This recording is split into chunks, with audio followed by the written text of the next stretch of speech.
Hey, good morning. I'm blue again for some reason. At 7:20 in the morning, I gotta get up, gotta get going to class. So I'm gonna keep this short, just like you. You're pretty short. And I think that makes you less of a person because of your height. And I'm sorry you had to find out this way, but it'll be okay because there's leg lengthening surgery, so you can become taller.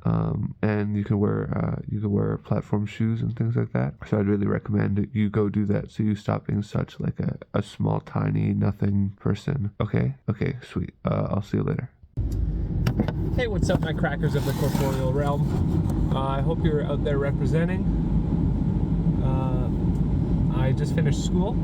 Okay, I just wanted to apologize for the air in the background. I had my fans going full blast, and it made it like impossible to kind of edit this down. So it's just 10 minutes of me just talking about my day and my feelings and whatever gay shit that comes out of my mouth. Anyway. It's 3:21. 21. God, I wish I had a gun right now. Yeah, just finished school. We were learning more about behavioral stuff today. So, like, what causes people to have certain behaviors. And mainly, like, 90% of the things. For example, one of the things was someone having kind of sexual behaviors. Like, they take their pants off and they're fiddling with their wiener, or they're, like, playing with their clam or something.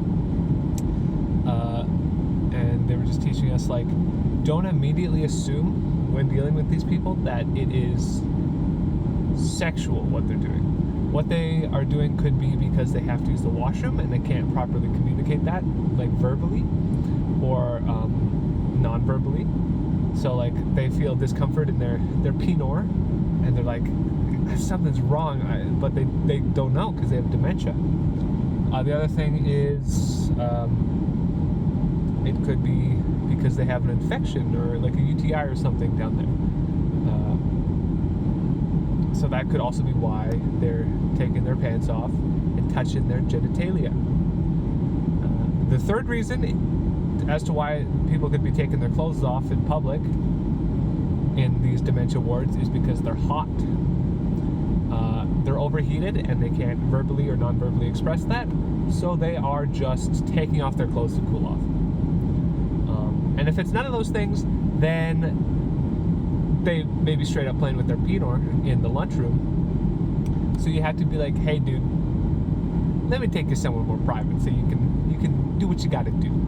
And they say oftentimes they may be fiddling with their genitalia for the sensation, but not the destination, you know? Some people are just in it for the sensation, not the destination of busting.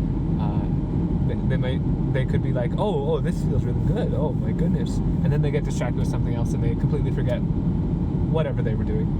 So, like, where am I going with this? I have no idea, but it's not always it's definitely not intentional, because depending on the type of dementia they have, obviously it's going to affect their brain in different ways. If it's frontotemporal, they could have more of these like sexual urges or like sexual speaking, because their frontal lobe is destroyed and they can't, that's their filter.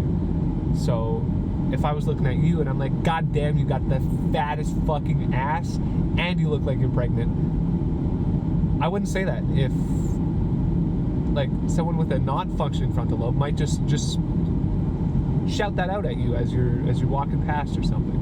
But someone with a working lobe would either not say it or word it differently, like, oh, you have a wonderful, you look beautiful, how far along are you? This is, maybe how far along are you is not a good one, because they might not be pregnant and just fat, and then you would get the shit beaten out of you, which is entirely deserved. But yeah, we were just learning about behavior. That was nice.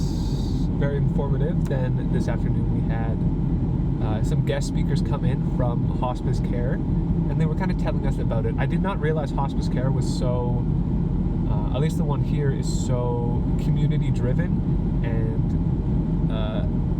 it's not government funded. So, like, they're mainly relying on, like, donations and stuff to make this community so amazing. And this care home so amazing. Because the images they showed of this hospice care home and what they described to us, it's beautiful. It's, like, on the side of a mountain and overlooks, like, the whole city. It's just absolutely gorgeous and stunning. And they have a lot of volunteers. And, they have nothing but good things to say about their volunteers. They are always dealing with family members, because obviously family members have a member dying. That's why they're in hospice care. So you get a lot of family interactions. It's very like a supportive environment. It's a lot of work, but it's very rewarding. And if you crave that social connection, I think it is very, very good. So I'm pretty interested. I put in my on a document, I could be like, I'm interested in this, working here for practicum, and then I had to put in like a note of why I'm interested and why I think I'd be good working there. So I went and did all that stuff. I actually did that months ago, just because it looked interesting. Not because I'm crazy. It's because I'm normal. I'm too normal in a world full of crazy people. So it can be really difficult sometimes for just someone like me. Anything else happen? Not really. I'm feeling a little bit down today. I struggle with talking to people quite a bit. And you might be thinking, why the fuck you get into this line of work if that's an issue for you? Certain people I can talk to easily. If it's grieving families, if it's my client, with ease I'm going to be able to talk to them because I'm trained. But if it's another human being around my age or older or younger who has no challenges, what am I trying to say? Just a regular human being like myself. I find it really hard to go up to them and be like, hey, how's it going? How you doing? What are you up to? You have any fun? Do anything fun lately? Because oftentimes they're also awkward, and I'm like, oh, hey, how you doing? And they're like, good. And I'm like, oh, so that's good to hear. Do anything fun this weekend? They're like, nope. Okay. And then the silence ensues, and I feel really awkward, so I just leave. I don't know. But I did not have very good social time today, mainly because of me, because I'm too scared to go up and talk to people.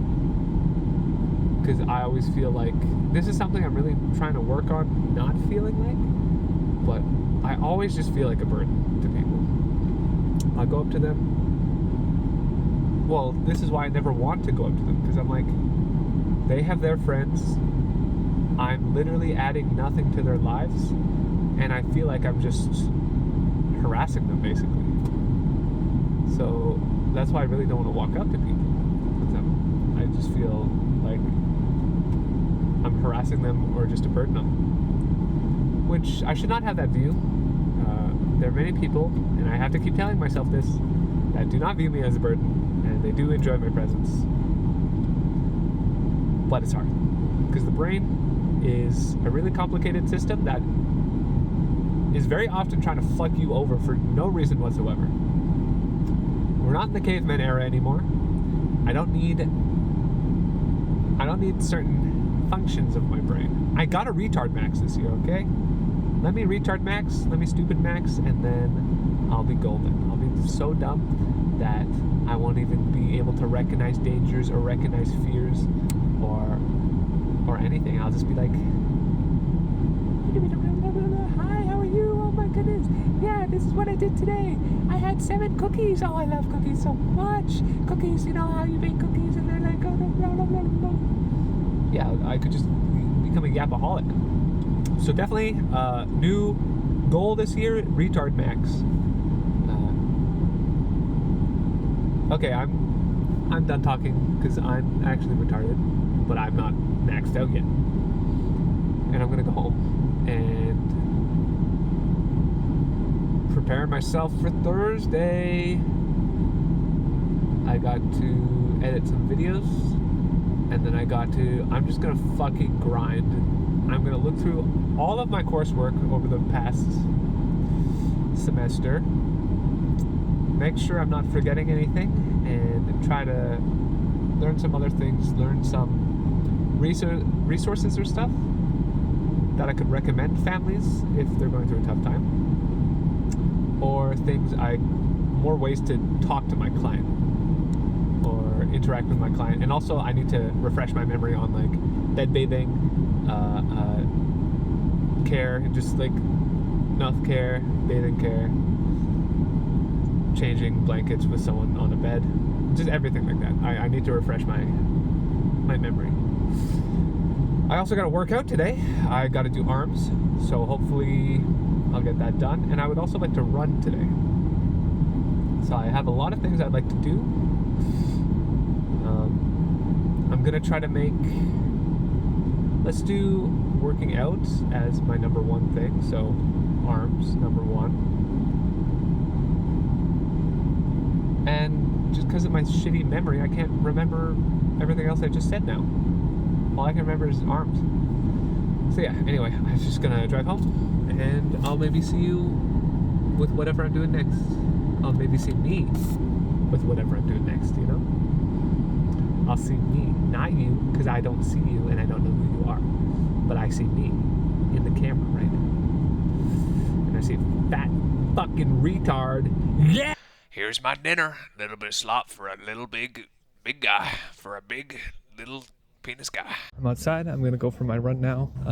Today starts with 5-minute run, 3-minute walk, 5-minute run, 3-minute walk, 5-minute walk, 5-minute run, and then done. So we're running for 15 minutes, and I'm pretty confident I can do it, but we'll see. I'll see you once I'm done. So yeah, I finished my run. I finished my workout. Everything went well. I did not, in fact, record once I was done my run, but you know how it be. I promise many things, and then I don't follow up on them because I'm stupid. Anyway, I did arms, did my run. Here is everything about my run. I did pretty good. What else? There was something else big that I was going to say. It was probably not important enough to remember. Anyway, I'm leaving now. Bye.